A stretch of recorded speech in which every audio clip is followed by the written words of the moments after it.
You all look so much more relaxed now that the kids are gone, which is okay. So you could sit back, breathe deep. I understand. I'm Colette's dad, and Colette is about to turn 5, which I just can't believe. And somebody recently taught her how to yodel, which is great. So she does for hours, and which is a good reminder that kids should never watch Sound of Music. You never know what they'll learn. But anyway, I hope you can just rest for the next few minutes, and I hope you could take a break from your mental to-do list or from whatever you might be worrying about right now. What I want to do to begin is I want to raise one of those big questions that's really important, but most of us are too busy and overscheduled to ever stop and think about this question. Here it is. What's really important to you? What's really worthwhile? And this is one of those things that most of us are just too busy and distracted to ever stop and think about too deeply. But it's a question that we're always kind of living out of. And I think that's because we do whatever we think deep down is really important. So I want to just pause, since we're relaxed, and just think about what's really important. Because whatever you think is really important is worth thinking about. So I'm just going to take a couple minutes and try and help you tease out the answer to that. And I'm going to ask some questions, and I want you to think about them. Don't answer any of them out loud, but maybe you'll learn something about yourself. So make a mental list, unless you can write some things out if you want, Tim, because Tim and I are good friends. This is great. Here it is. Think about this. What makes you really excited? So think about the last time you found yourself really, really excited or joyful. What was happening then? Are you picturing something? Here's another one. If right now, if you got a text message, or later on if you got a phone call or an email that just you couldn't help yourself, it made you smile, right? You ever get one of those? What would the text say? What kind of news would just give you joy? It's beginning to get a clue of what you think is important. Or think about your calendar, or your budget, or think about the people that you'll invest your time in. What kinds of things take up your energy and resources? Here's another one. What do you find yourself thinking about the most often? So when you first wake up in the morning, where does your head kind of drift to, just by instinct?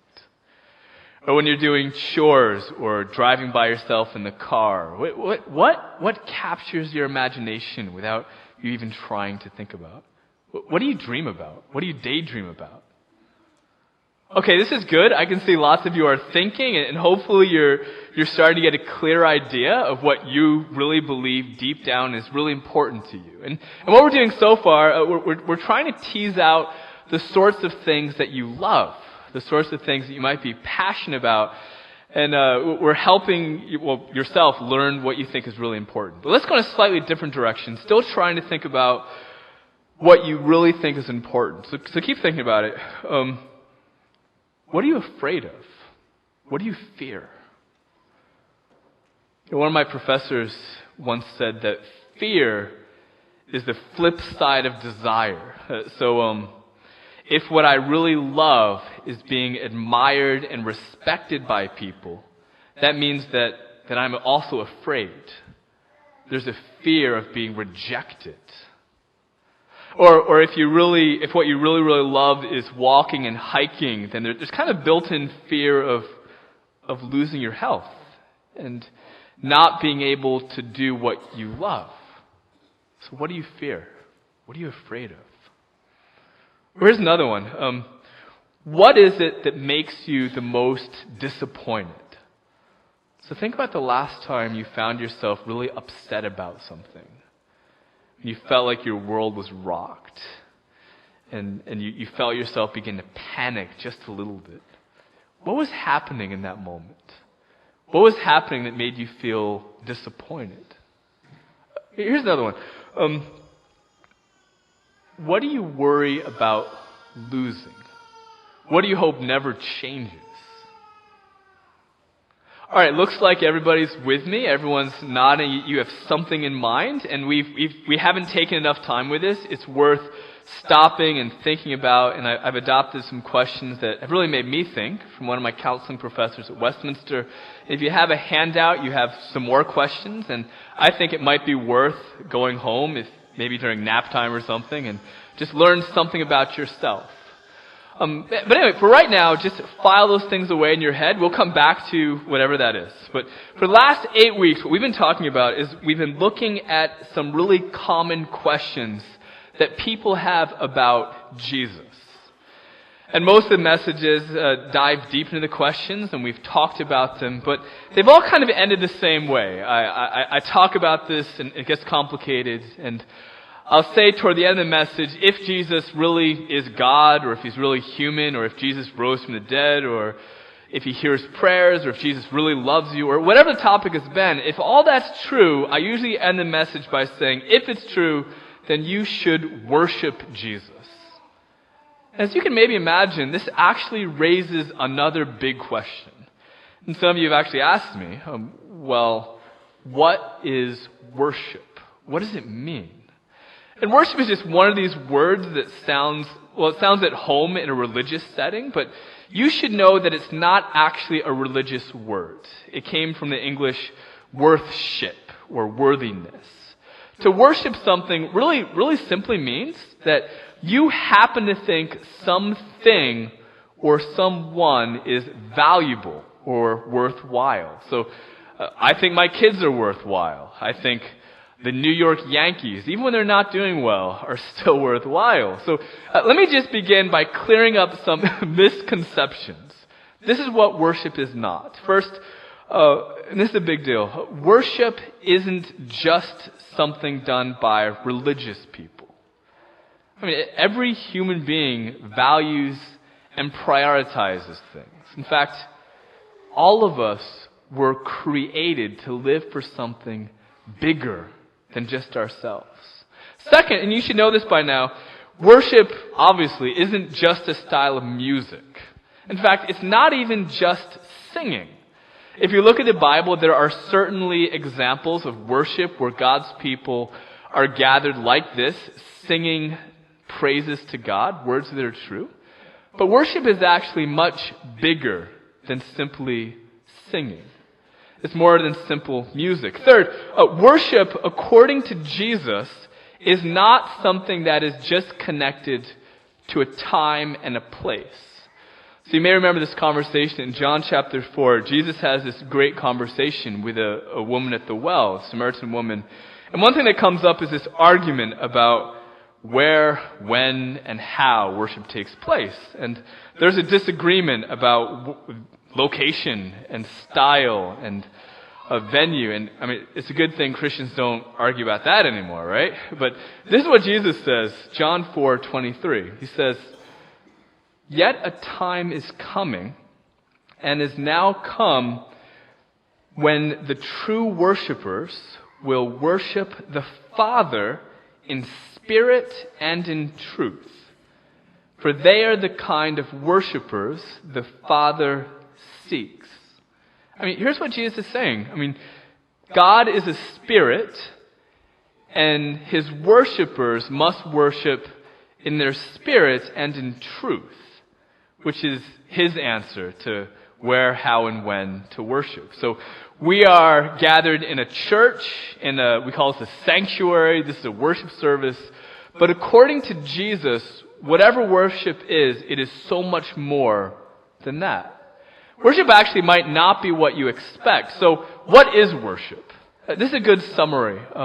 This is a definition from a theologian named Bruce Ware. He says, worship is living our life individually and corporately as continuous living sacrifices to the glory of a person or a thing.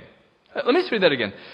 Worship is living our life individually and corporately as continuous living sacrifices to the glory of a person or a thing. Lots of words to talk about here. Let me explain. Let me begin just by defining the word that we see a bunch of places. The word is glory, another one of these church words. Here's what you should know. Glory in both Greek, Hebrew, the ancient languages, has the idea of heaviness. And it has this kind of odd idea. It's a way of measuring value. So if you're trying to see how much a bag of grain is, you go, whoa, it has glory, it has weight, or gold, or oil. It's heavy in that sense. Or it also has this idea of priority. So something, we have a line above me. It says, "To God be the glory." And what we're saying is that in this place, God should be a big deal. He should be our priority. God, what that line says is, God is bigger than I am. And when you say, "To God be the glory," you're saying, I believe God is really valuable. Glory really just means saying, I believe something is really valuable. Take a passage like this one. This is Romans 11, the end of it, 36 to chapter 1, or chapter 12, verse 1. Paul writes, "To him," to Jesus, "be glory forever, amen." And then he says in verse 1, "I appeal to you, therefore, brothers, by the mercies of God, to present your bodies as living sacrifices, holy and acceptable to God, which is your spiritual worship." I think just from this text, worship is three things. One, it is holding a person or a thing in a position of glory. It's saying, I believe this person or this thing is a big deal. This is a priority. Second, according to this text, we then worship that person or thing. And somehow, our actions demonstrate that we believe that this thing is a big deal. And third, just from the text, we have this kind of odd word, right? Sacrifice. But it makes sense because if you actually value or worship a thing, if you think something's a big deal, your actions back it up. You'll make sacrifices for whatever you think's important because you can't do everything. You can't prioritize everything. Something has to give. We've already said that glory means important or priority. Glory has this idea of whatever you believe is your greatest treasure. Glory is whatever you long for deep down the most. It is what you ultimately hope in. In fact, whatever you hold in the place of glory in your life, that thing dictates everything else in your life. That thing is your real God. So us humans hold various people and things in a position of glory, their biggest priority, and then we worship these things by making sacrifices. And we have to, right? Because all of us have a limited amount of time, we have a limited amount of money, energy, whatever else. So we have to make choices, and we allocate to whatever the thing we consider the most important or glorious. That's called making sacrifices. Whatever you hold in the position of highest glory, your biggest priority, that will by definition dictate everything else in your life. Practically, just so you know, worship is making sacrifices for whatever you are living to glorify, or whatever you value the most. Okay, that's kind of abstract. It can get complicated theology. Let me just try and take this kind of religious idea and put it in real life. So, for example, if you are somebody who overeats or overdrinks, what you're doing is you are glorifying, valuing food, and you love the way it tastes or makes you feel or whatever, and you're saying that food is far more important than health. So there you are, you're glorifying food, sacrificing health. And we do this in 100 different ways. Or, if you sacrifice, let's take this one. It's easy, I think, to sacrifice a good relationship with kids, right? Because we love hobbies. So I could spend time with my kid, but I'm going to go and get into sports or whatever else. What you're doing, if it's not balanced, is you're worshiping your hobby and sacrificing your relationship with your kid. This is what human beings do. we, by default, give our money, energy, focus, and passion to whatever that thing is we value the most. Whatever you think is the biggest priority is something that you'll sacrifice other things to worship what you really value.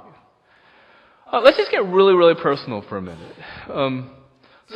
Go back to your list of important things you made a little earlier. The things that you love.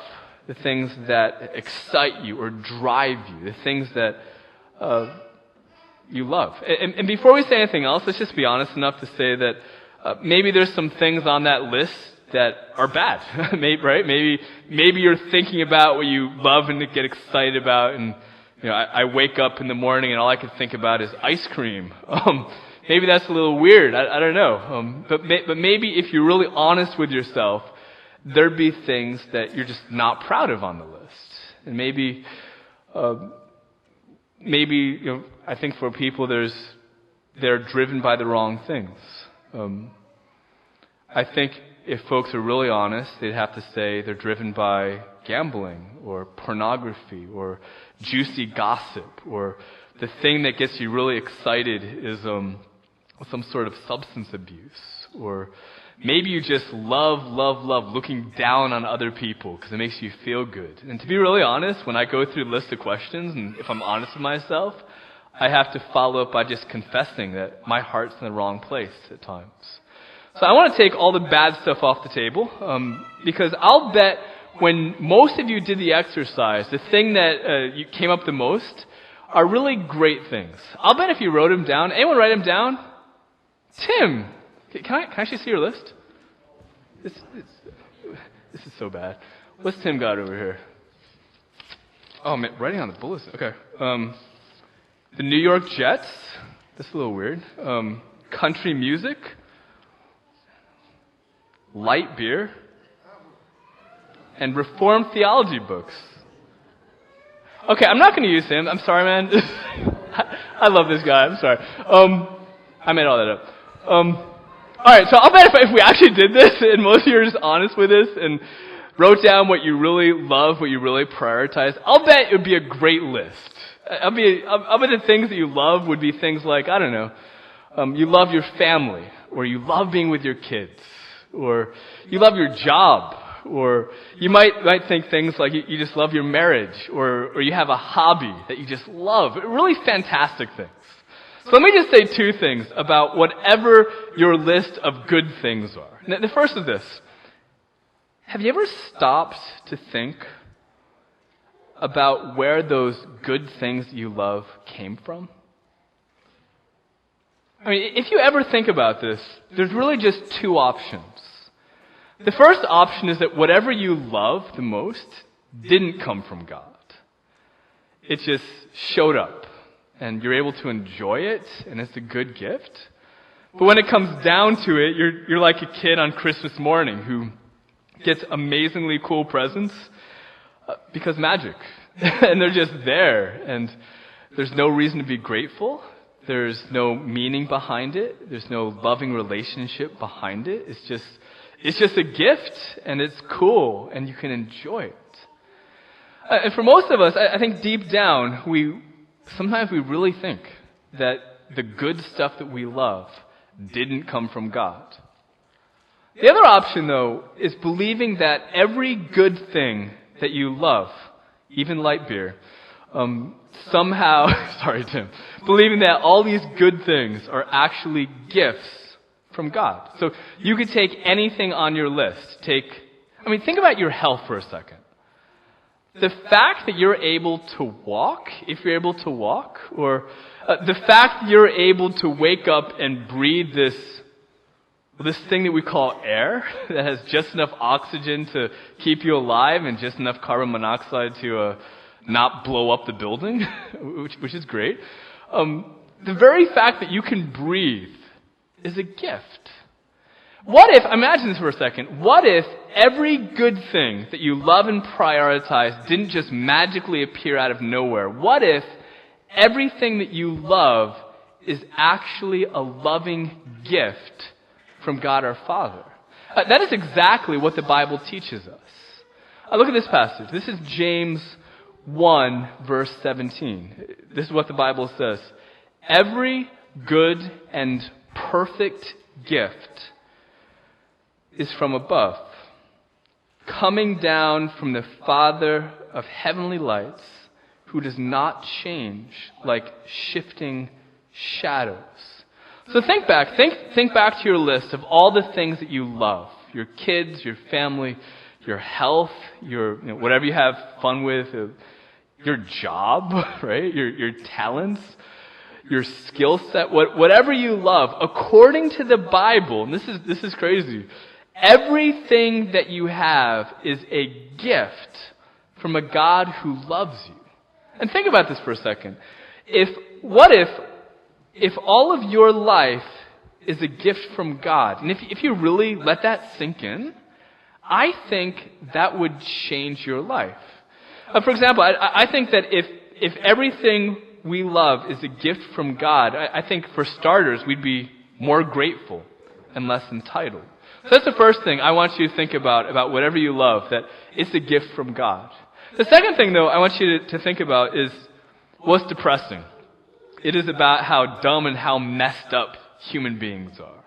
This is the great human problem. God gives us great gifts, and we have lots of names for it. We call it grace, blessing, creation, which is all the things that God made, or we have a word called providence, which means that God holds everything together, like the formula for air. And here is the awful irony of being human. Do you know what we do? We love the gift more than we love the giver. We love creation more than we love the Creator. And we actually, and this is so twisted, we end up glorifying, prioritizing, and worshiping all the good gifts that God gives us, and we ignore God. Do you know what happens to human beings when we take a good thing that God gives us and we put it in a God position? Well, we become slaves to that thing. The Apostle Paul puts it this way. This is Galatians 4:8. He says, formerly, when you did not know God, you were, look at this word, enslaved to those that are by nature not God's. So this is what it's saying. Do you know what happens when you take a good gift from God? For example, Tim, or I'm going to stop picking on Tim. Sorry. What happens when, let me use this as an example. What happens when you're a parent and you take a kid, obviously a good thing, a gift from God, and you center your entire life around the kid? What happens, you take little Johnny and you put him on a pedestal and you give in to whatever he wants. You give him anything he needs. You never tell him no. What happens next if you center everything around the kid? Sure, you may get a guest spot on Toddlers and Tiaras, which I guess would be fun. But you know what happens next, right? It's bad for the kid. It's bad for the family. It's bad for you. I mean, taken to an extreme, and maybe you have examples of this, that you end up with a spoiled, dysfunctional, unhealthy kid, and then burnt out, sometimes divorced, unemployed parents. And you probably know this intuitively. Placing a good gift like a child at the very center of your universe is bad for you, and it's even worse for the child. Or take anything. Take anything on your list, for example. What happens if you take your job and make that the biggest priority or the only priority in your life? What happens if you take your relational needs or your health or whatever hobby you have or even your family? What if you take any of these marvelous gifts that God has given us and make it the all-encompassing center of your life? We just can't handle doing that. People are so messed up that what inevitably happens is that you will destroy the thing that you worship the most, and then you'll end up hopeless, empty, and purposeless when that thing that you, whatever it is, fails to fulfill you and lets you down. And that is tragically what most human beings do. God gives us wonderful things, and because we were created to have something at the center of our lives and to build on that thing, our worship is often and naturally dysfunctional. But we all worship something or someone. Here's why worshiping Jesus is better than ultimately building your life around anything else, even good things God gives you. Because Jesus not only offers you freedom, but Jesus also offers a new way of living with balance and gratitude and joy. Let me just read, this is Hebrews 2:10. And I want you to listen to what Jesus is doing. Jesus is bringing people to something bigger than themselves. Hebrews puts it this way. He writes, "In bringing many sons and daughters to glory, it was fitting that God, for whom and through him everything exists, should make the pioneer of their salvation perfect through what he suffered." So for a minute, I talked about a kid opening presents on Christmas. Go back to that image for a minute. Kids waking up, opening presents. Think about this for a second. What if the kids never realize that the presents are actually gifts? Maybe your kids have actually done this. Mine probably have. They open it up and they throw out the card and they don't even know who it's from. And they don't really care. Where's the present come from? Magic. I earned it. I don't know. It's just here. I like it. What happens next? What happens is I think you end up having the gift, but something's missing. So my son Jude just turned 2. And imagine him for a minute. On his birthday, he opens up this colorful, stitched vinyl sphere. You know what he does? He just plays with the paper because it's great. Paper is cool. And he sees the gift and he loves it, but something's missing. Do you know what actually makes gifts the best? The stuff is just a fraction of the value. I think what makes gifts the most meaningful is who they're from and what happens next. So take my son's birthday, Jude, we give him a soccer ball, which is great, and he loves soccer balls, but he's getting more than that. Because when he gets a gift from his parents, what it means is that he has people in his life that actually loves him. I mean, Jude getting a soccer ball means that he has a dad, and I want to teach him how to kick the soccer ball, and I want to spend time with my son, and if he likes soccer, I'll get him more stuff, and I'll teach him how to kick, and maybe spend less time doing ballet with his sister. But I want him to love the gift, right? But there's more to it than that. I want him to be grateful and to use what I've given him. I mean, can you imagine, right? If Jude gets a gift and he goes, "Well, thanks, Dad. Now that I have a brand new chair, I'm just going to go upstairs and sit on it. And man, I love this ball, and I never want to see you again, Dad." I mean, can you imagine how sad that'd be? I mean, if kids did that with gifts, they're missing out on what the gift is for. And that is exactly what we do naturally. Human beings, we don't know what to do with the good things God's given us, so we don't get the most out of them. So imagine this for a second. What if everything that you love, and think back to the mental exercise we did, what if everything that you love is more than just that thing? What if it was actually a wonderful gift from your Father? And what if that great giver, God, has something bigger and better in mind for you than just going, a gift? I mean, if it's true, if it's all true, if all good gifts come from God, wouldn't you want to, open up the card and see who it's from?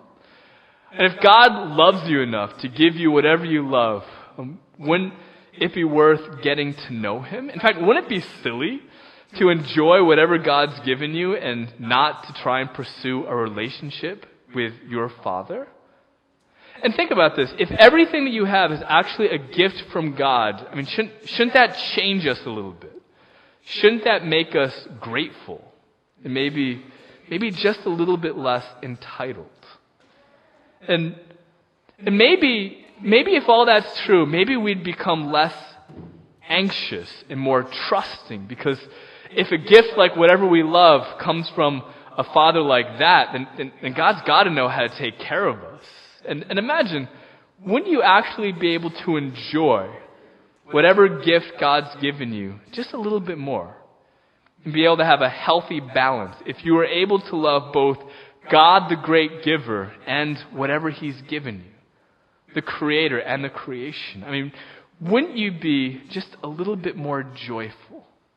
Maybe a lot less insecure if you not only had and enjoyed the good gifts God's given us, you also knew and obeyed your kind and loving Father in heaven. That right there, that is exactly what worship is.